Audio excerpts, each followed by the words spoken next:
এইমাত্র অবগত হলাম কালিহাতী কলেজে ছাত্রদলের একজন নেতা সম্পর্কে। আমি এই ব্যাপারে বক্তব্য খুব সুস্পষ্ট।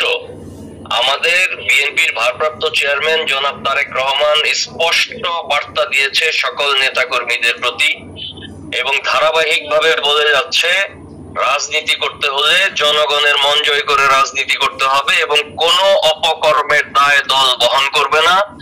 আমি দলের একজন দায়িত্বশীল জায়গায় থেকে এবং দলের একজন কর্মী হিসেবে এবং কালিহাতীর একজন মানুষ হিসাবে, বিএনপির একজন কর্মী হিসেবে আমি সকলকে ধারাবাহিকভাবে বলে আসতেছি, প্রত্যেকটা সমাবেশে একটা বক্তব্য আমি কমন বলে যাচ্ছি, প্রতিটা মিটিং এ, প্রতিটা সমাবেশে নেতাকর্মীদের উদ্দেশ্যে, কোনো অপকর্মের দায় দল নিবে না, কোনো অপকর্মের দায় আমিও নিব না, কোনো অপকর্মের দায় বিএনপি চেয়ারম্যান নিবে না। আমরা কোনো অপকর্মের দায় বহন করব না। সে যে মাপের নেতাই হোক, ছোট নেতা হোক, বড় নেতা হোক, সাধারণ কর্মী হোক, অপকর্মের দায় দল বহন করবে না। বক্তব্য খুব সুস্পষ্ট। আমার অনেক বক্তব্য আছে কালিহাতীতে, আমি বলে যাচ্ছি ধারাবাহিকভাবে।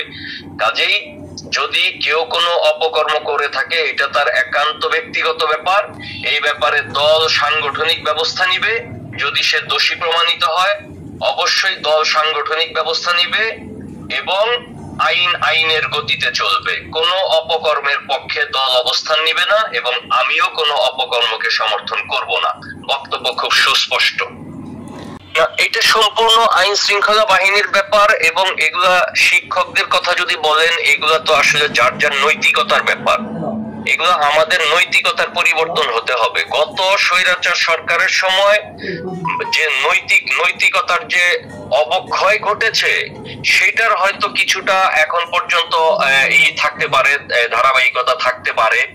তো অবশ্যই সেটার পরিবর্তন হবে আশা করি। এবং এটা শিক্ষকদের ব্যাপার যদি বলেন, অবশ্যই নৈতিকতার ব্যাপার, কারণ শিক্ষকরা সম্মানের জায়গায় থাকে সবসময়। আশা করি